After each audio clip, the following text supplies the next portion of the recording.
Hi friends, welcome to Gurgaon Telugu vlogs. నేను మీకు ఇప్పుడైతే ఈ వీడియోలో జయ జయ జయ హో అనే మలయాళం మూవీ రీమేక్ అయినటువంటి ఓం శాంతి శాంతి మూవీ రివ్యూ అయితే చెప్పబోతున్నా ఫ్రెండ్స్. ఈ వీడియో కనుక మీకు నచ్చినట్లయితే మా ఛానల్కి లైక్ చేయండి, షేర్ చేయండి, సబ్స్క్రైబ్ చేసుకోండి ఫ్రెండ్స్. ఇక మనం స్టోరీలోకి వెళ్తే, పెళ్ళైన కొత్తలోనే డొమెస్టిక్ వైలెన్స్కి గురైన ఒక లేడీ ఇమీడియట్గా వాళ్ళ పేరెంట్స్కి కంప్లైంట్ ఇస్తుంది. అంటే నా హస్బెండ్ మాటి మాటికి నా మీద చేసుకుంటుంటాడు, నాకు చాలా ఇబ్బంది ఉందని చెప్తుంది. చెప్తే వాళ్ళు ఇమీడియట్గా ఏ యాక్షన్ తీసుకోకుండా, కాపురం అన్న తర్వాత ఇట్లా చిన్న చిన్న ప్రాబ్లమ్స్ ఉంటాయి, అవి నువ్వు ఫేస్ చేసుకోవాలని ఆమెకే రిటర్న్లో గైడెన్స్ ఇస్తారు. ఇంకా లాభం లేదని చెప్పి ఆమె ట్రైనింగ్ తీసుకొని మరీ హస్బెండ్ని చితక బాధేస్తుంది.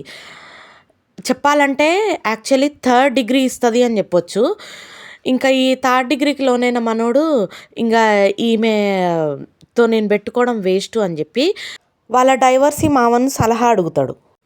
అప్పుడు ఆయన ఉండి, ఇలాంటి ఈగో పట్టిన లేడీని డైరెక్ట్గా ఉంచడం నీ వల్ల కాదు, కాబట్టి నువ్వు ఆమెని మెంటలీ కొట్టాలి, ఆమెను ప్రెగ్నెన్సీ చేసేసి అప్పుడు ఆమె పిల్లల్ని చూసుకుంటూ ఒక మూలకు పడి ఉంటుంది, నువ్వు నీ పని చేసుకోవచ్చు, అప్పుడు కొట్టినా తిట్టినా పడి ఉంటుందని సజెషన్ ఇస్తాడు. ఇంకా ఇది విన్న మనోడు ఇమీడియట్గా ఆమెను ఎట్లా ప్రెగ్నెంట్ చేయాలా అని చెప్పి రకరకాల మెథడ్స్ చేసి ఆమెను ఇంప్రెస్ చేసేసి మొత్తానికి ప్రెగ్నెన్సీ అయితే తీసుకొస్తాడు. కానీ అది ఎన్ని రోజులు ఉండదు, ఆమెకి ఇమీడియట్గా ఇది ప్లాన్ అని తెలిసిపోతుంది. తర్వాత అబార్షన్ కూడా అయిపోతుంది. ఇంకా అప్పుడు ఇంత డేంజరస్ హస్బెండ్తో ఇంకా బతకడం వేస్ట్, ఇంత మెంటల్ ప్లాన్స్ వేసి మరి వైఫ్ని డిఫీట్ చేస్తున్నాడు, వీనితో నేను ఉండడం వేస్ట్ అని చెప్పి ఆమె విడిపోవాలని డిసైడ్ అయిపోతుంది. ఇంకా ఆ డిసైడ్ అయిన లేడీ ఉట్టిగా ఉండకుండా అతన్ని బిజినెస్ పరంగా ఈవెన్ కోర్టులో ఇన్సల్ట్ చేసి పర్సనల్గా కూడా దెబ్బ కొడుతుంది. ఎట్లా అంటే డైవర్స్ ఇవ్వకుండా, మళ్ళీ ఇంకో లేడీని పెళ్లి చేసుకొని ఆమెను టార్చర్ పెట్టకుండా. అట్లా ఈ మూవీ ఎండ్ అయిపోతుంది. చాలా ఇంట్రెస్టింగ్ ఉంటుంది. అంటే ఫస్ట్ నుంచి ఎండ్ దాకా కూడా స్టోరీ వైజ్ అయితే చాలా ఇంట్రెస్ట్ ఉంటుంది. కానీ మలయాళం మూవీ అంత బాగా అయితే తెలుగులో రాలేదు అని నాకు అనిపించింది. ఫస్ట్ ఆఫ్ ఆల్ క్యారెక్టర్స్ అంత సెట్ కాలేదు. ఇప్పుడు ఈషా రెబ్బాను జస్ట్ డిగ్రీ అయిపోయి మ్యారేజ్ అయిన అమ్మాయిలాగా చూపిద్దామని ట్రై చేసిండ్రు, కానీ ఏజ్ తెలిసిపోతుంది. కొంచెం ఆ వైఫ్ హస్బెండ్ ఈషా రెబ్బా, తరుణ్ భాస్కర్ ఇద్దరు కూడా కొంచెం ముదురుగా ఉన్నారు.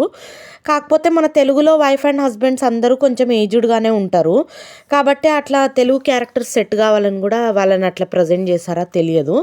మళ్ళీ వాళ్ళిద్దరు పెట్టుకునే ఫైట్స్ కూడా చాలా సీరియస్ ఫైట్స్ లాగా ఉన్నాయి, మలయాళంలో లాగా కామెడీగా లేవు. అంటే కామెడీ అనేది కూడా సీరియస్ అయిపోతుంది, అట్లా ఉన్నాయి కొన్ని ఫైట్స్.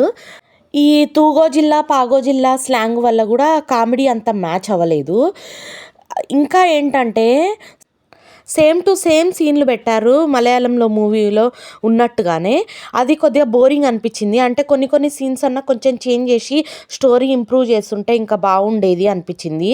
ఓన్లీ ఇంకా ఈ మూవీ మేము తెలుగులో చూసాము, మన సొంత మాతృభాషలో చూసామనే సాటిస్ఫాక్షన్ రావడం కోసమే చూడాలి, కానీ మలయాళం మూవీకి దీనికి పెద్ద డిఫరెన్స్ ఏం లేదు. మళ్ళీ వాళ్ళు ఫైట్ చేసుకునేటప్పుడు వచ్చే రన్నింగ్ కామెంటరీ కూడా అంత పండలేదు, మలయాళంలో ఉన్నంత కామెడీగా అయితే తెలుగులో లేదు.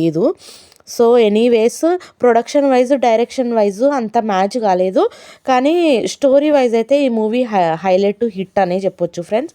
So this is all about Om Shanti Shanti movie friends. Hope you like the video. For many videos like this on our channel, please do like, share, subscribe. Thank you.